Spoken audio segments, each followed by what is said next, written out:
नमस्कार दोस्तों, आपका स्वागत है। मोदी सरकार नंबर 3 की मैं 5 बड़ी उपलब्धियां मानता हूं। 5 बड़ी सिद्धियां।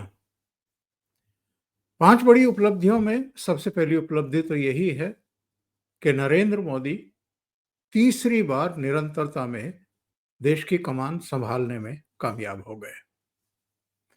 एक हिस्ट्री क्रिएट की है।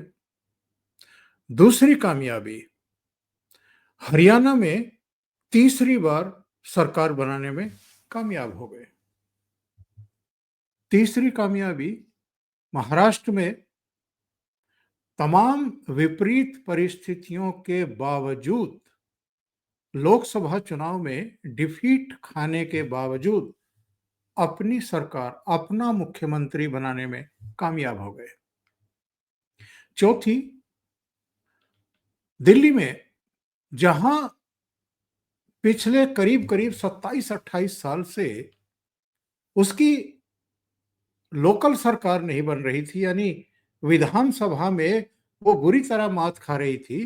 पहले 15 साल तक शीला दीक्षित मुख्यमंत्री रही, यानी कांग्रेस की सरकारें रही, और उसके बाद अरविंद केजरीवाल आए 2013 में, तो वो हटने का नाम नहीं ले रहे थे और दिल्ली की जनता उनको हटाने के लिए तैयार ही नहीं थी। तो दिल्ली में भारतीय जनता पार्टी की सरकार बनना चौथी बड़ी कामयाबी है। और पांचवी, 240 सीटों पर भारतीय जनता पार्टी लोकसभा चुनाव में रुक गई थी और तब बहुत लोग थे जो नरेंद्र मोदी पर भी हंस रहे थे, उनके अब की बार 400 पार के नारे पर भी ठहाके लगा करके चुस्की ले रहे थे, उनका मजाक उड़ा रहे थे कि कहाँ तो अब की बार 400 पार की बात कर रहे थे और कहाँ 240 पर अटक करके रह गए, यानी पूर्ण बहुमत भी नहीं मिला। और कांग्रेस ने तो बहुत अजीबोगरीब तर्क पेश किया कि नैतिक आधार पर नरेंद्र मोदी को सरकार बनाने का दावा ही नहीं करना चाहिए, सरकार ही नहीं बनानी चाहिए। और उस समय मेरे जैसे बहुत सारे समीक्षक ये सोच रहे थे कि ये राजनीति भी क्या चीज है। 2004 में जिस कांग्रेस पार्टी को केवल 145 सीटें मिली थी और अटल बिहारी वाजपेयी के नेतृत्व में भारतीय जनता पार्टी को 138 सीटें मिली थी, यानी 7 सीटों का ही अंतर था दोनों में, लेकिन अटल जी ने उसको अपनी हार माना और 145 सीटों को कांग्रेस ने अपनी जीत मान लिया था। 145 सीट 2004 में, और सरकार बनाई मनमोहन सिंह के नेतृत्व में, कहीं का ईंट कहीं का रोड़ा, भानुमति ने कुंभा जोड़ा वाले अंदाज में। वो 10 साल के शासन के बाद भी 240 सीट जीतने वाले नरेंद्र मोदी और भारतीय जनता पार्टी को सलाह दे रहे थे कि उनको तो कोई नैतिक बल ही नहीं है कि वो सरकार बनाने का दावा पेश करें। लेकिन सरकार बन गई सब, और ये वो कांग्रेस कह रही थी, मजाक उड़ाने की कोशिश कर रही थी, जिसकी 10 साल सरकार रही थी तो वो 44 सीटों पर सिमट गई थी 2014 में। 2004 से 2014 तक मनमोहन सिंह के नेतृत्व में सरकार रही। वो कितनी खराब सरकार थी, आप इससे अंदाजा लगाइए कि 10 साल बाद 2014 में जब चुनाव हुए और मनमोहन सिंह और राहुल गांधी उसका नेतृत्व कर रहे थे कांग्रेस पार्टी का, तो वो केवल 44 सीटों पर सिमट गई और नरेंद्र मोदी के नेतृत्व में भारतीय जनता पार्टी को 282 सीटें मिल गई और एनडीए की कुल मिलाकर के 333 सीटें आ गई थी। वो कांग्रेस इस बार सीख दे रही थी नरेंद्र मोदी को कि 240 सीटें आई हैं, आपको सरकार नहीं बनानी चाहिए, आपको जनादेश नहीं मिला है, लोगों ने आपको ठुकरा दिया है, ये बता रही थी नरेंद्र मोदी को। सरकार बन गई, नरेंद्र मोदी तीसरी बार प्रधानमंत्री बन गए और ये जो राहुल गांधी कहते थे लोकसभा चुनाव के प्रचार के दौरान कि लिख लिख लो, लिख कर रख लो, नरेंद्र मोदी इस बार प्रधानमंत्री नहीं बनेंगे, उन्हीं की आंखों के सामने, बल्कि इनका तो साहस ही नहीं होता है माँ बेटे का और प्रियंका वाड्रा का कि वो उनके शपथ समारोह में भी अब जाएं, हिम्मत नहीं होती है, जाना ही बंद कर दिया। और तो और लाल किले की प्राचीर से जब वो 15 अगस्त को भाषण देते हैं, राष्ट्र के नाम संदेश देते हैं, वहां भी जाना बंद कर दिया। पिछले साल तो कमाल हो गया, केवल मल्लिकार्जुन खड़गे को जाना था और आखिरी टाइम पर उन्होंने भी जाना स्थगित कर दिया, ये कह करके कि साहब मैं थोड़ा सा लेट हो गया था क्योंकि कांग्रेस ऑफिस में राष्ट्रीय ध्वज फहराना था, उसके बाद वहां पर मुझे एंट्री मिलती कि नहीं मिलती, धक्का मुक्की होती, भीड़ बहुत थी, ऐसा था वैसा था, आए बाएं साएं उन्होंने कह करके और ना जाने का बहाना बना दिया। जबकि वो कांग्रेस के राष्ट्रीय अध्यक्ष भी थे, उनका जाना बनता था, प्रोटोकॉल है, और वो राज्यसभा में नेता प्रतिपक्ष भी थे। तो ये हालत है। अब सवाल ये है कि जिस भारतीय जनता पार्टी को लोकसभा चुनाव में झटका लगा था,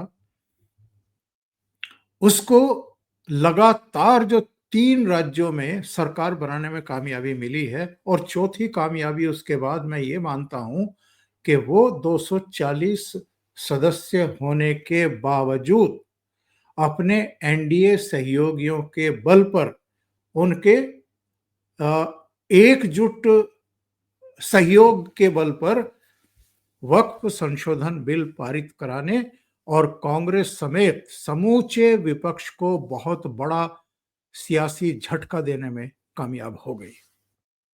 अब यहां से अगर हम सोचें कि कितना बड़ा नैतिक बल भी मिला है, ताकत भी मिली है, साहस भी प्राप्त हुआ है भारतीय जनता पार्टी की लीडरशिप को, नरेंद्र मोदी की सरकार को, तो यहां से जो आगे के रास्ते हैं, आगे की जो चुनौतियां हैं, आगे के लक्ष्य और टारगेट हैं, वो पूरी ताकत, पूरे मनोबल के साथ अचीव कर पाएंगे, इसको लेकर के अब चर्चाएं शुरू हो चुकी हैं। बहुत सारे समीक्षक, बहुत सारे राजनीति के जानकार, मैं लोकसभा चुनाव के नतीजे आने के बाद प्रशांत किशोर का एक इंटरव्यू देख रहा था और उन्होंने कहा था कि साहब देखिए, ठीक है, नरेंद्र मोदी तीसरी बार प्रधानमंत्री बन गए हैं, लेकिन ये सरकार चलेगी या नहीं चलेगी, ये सरकार बड़े स्टेप ले पाएगी या नहीं ले पाएगी। बड़े स्टेप मतलब यूसीसी, इसके अलावा ये वन नेशन वन इलेक्शन, और ये अभी जो आपका वक्फ संशोधन बिल और एनआरसी, इस तरह के स्टेप ले पाएगी कि नहीं ले पाएगी, तो इसके ऊपर डिपेंड करेगा कि अब आगे आने वाले जो विधानसभा के चुनाव हैं, उन्होंने उस समय हरियाणा का भी नाम लिया था, जम्मू कश्मीर का भी नाम लिया था, महाराष्ट्र का नाम लिया था, झारखंड का नाम लिया था, दिल्ली का नाम लिया था, असम का, तमिलनाडु का, पश्चिम बंगाल का नाम लिया था। इनमें से भारतीय जनता पार्टी, एनडीए, कितने राज्यों में सरकार बना पाता है, कितने राज्यों को जीत पाता है, इसके ऊपर डिपेंड करता है कि नरेंद्र मोदी के नेतृत्व में बनी तीसरी सरकार की उम्र क्या होगी, इसके पास साहस कितना होगा, और जो फैसले लेने हैं, बड़े फैसले लेने हैं, जो एक बड़े मैसेज देने हैं, उसके लिए इसके पास ताकत कितनी होगी। तो अब तो सब ताकत ही ताकत है। ये ठीक है कि लोकसभा चुनाव में एक झटका लगा था, लेकिन उसके बाद अगर देखें तो जम्मू कश्मीर में पिछली विधानसभा में इनके पास 25 सीटें थी, इस बार 29 हो गई बढ़कर के। घाटी में किसी को गलतफहमी नहीं थी कि भारतीय जनता पार्टी की सीटें आएंगी। हरियाणा में तीसरी बार सरकार बनाने में कामयाब हो गए, महाराष्ट्र में फिर से देवेंद्र फडणवीस मुख्यमंत्री बनने में कामयाब हो गए। दिल्ली में भी अपना मुख्यमंत्री हो गया, झारखंड में भी ताकत बढ़ी, वोटर परसेंटेज बढ़ा। तो कहने का आशय ये है कि अगर 3 राज्यों में सरकार बना पाई भारतीय जनता पार्टी लोकसभा चुनाव में झटका खाने के बाद, तो इससे बड़ा मनोबल और इनके पास क्या होगा। और ये जो 3 राज्यों में इनकी सरकारें बनी हैं, 3 राज्यों में लगातार कांग्रेस पार्टी को हराया है, आम आदमी पार्टी को हराया है, इसी से वो साहस आया कि वो वक्फ संशोधन बिल जैसा एक कंट्रोवर्शियल, और जिस पर ये आशंका व्यक्त की जा रही थी कि चंद्रबाबू नायडू और नीतीश कुमार जो कमजोर कड़ी साबित हो सकते हैं इस मामले में, वो पीछे हट सकते हैं, बैक हो सकते हैं और सरकार को झटका दे सकते हैं, वो भी अगर सरकार के साथ मजबूती से खड़े रहे, तो इसकी भी वजह ये रही है कि उनको ये दिखाई दिया कि लोकसभा चुनाव में जरूर इनके दुष्प्रचार की वजह से कि आरक्षण छीन लिया जाएगा, संविधान बदल दिया जाएगा, तमाम दूसरी बातें कही जा रही थी, उसके चलते जरूर झटका लगा है नरेंद्र मोदी को। लेकिन इतना भी झटका नहीं लगा है कि वो तीसरी बार प्रधानमंत्री बनने से चूक भी जाएं। 240 सीटें भी कम नहीं होती हैं 10 साल के शासन के बाद भारतीय जनता पार्टी को। इनका तो सारा इंडी अलायंस मिलाकर के वो 232 235 पर जाकर के खड़ा हो जाता है, सारे दल मिलाकर के। अकेले भारतीय जनता पार्टी की ही 240 सीटें।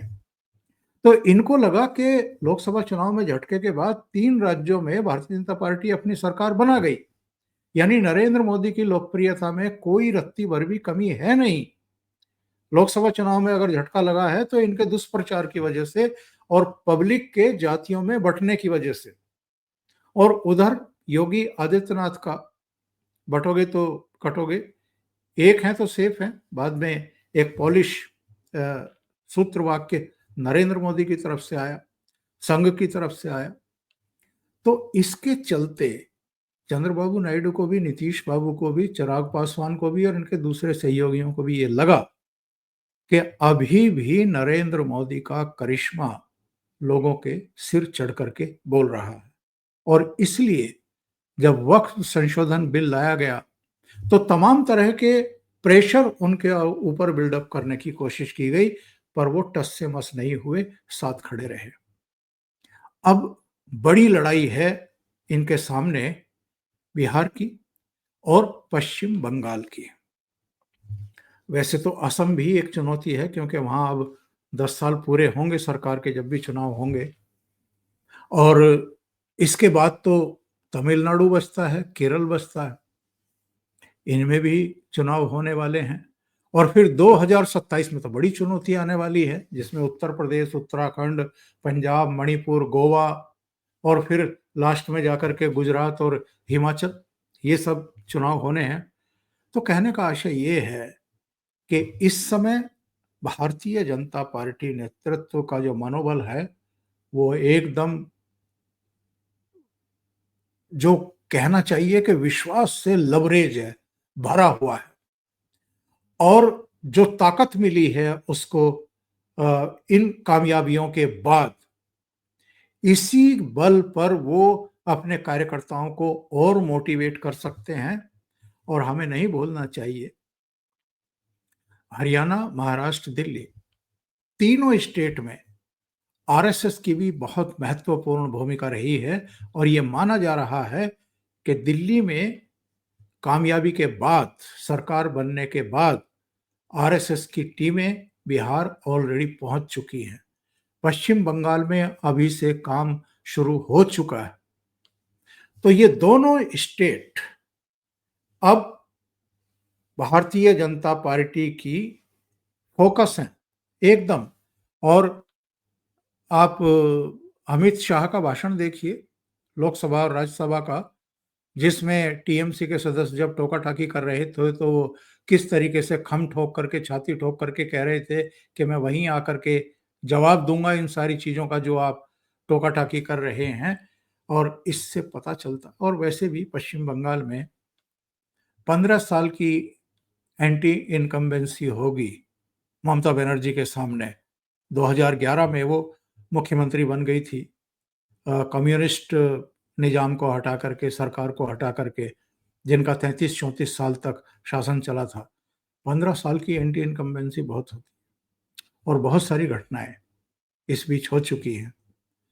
तो पश्चिम बंगाल की leadership, Mamata Banerjee direct attack नहीं कर रही हैं इस समय नरेंद्र मोदी पर, और लालू यादव डायरेक्ट अटैक करने से बच रहे हैं, तेजस्वी यादव भी डायरेक्ट अटैक करने से बच रहे हैं, नीतीश बाबू पर जरूर अटैक कर रहे हैं, क्योंकि इन सब ने देखा है कि अरविंद केजरीवाल जो गलती पिछले 2-3 चुनाव से नहीं कर रहे थे, इस बार कर बैठे और नरेंद्र मोदी पर डायरेक्ट अटैक करने की बहुत बड़ी गलती कर दी, और उसका नतीजा दिल्ली में उन लोगों ने देखा है।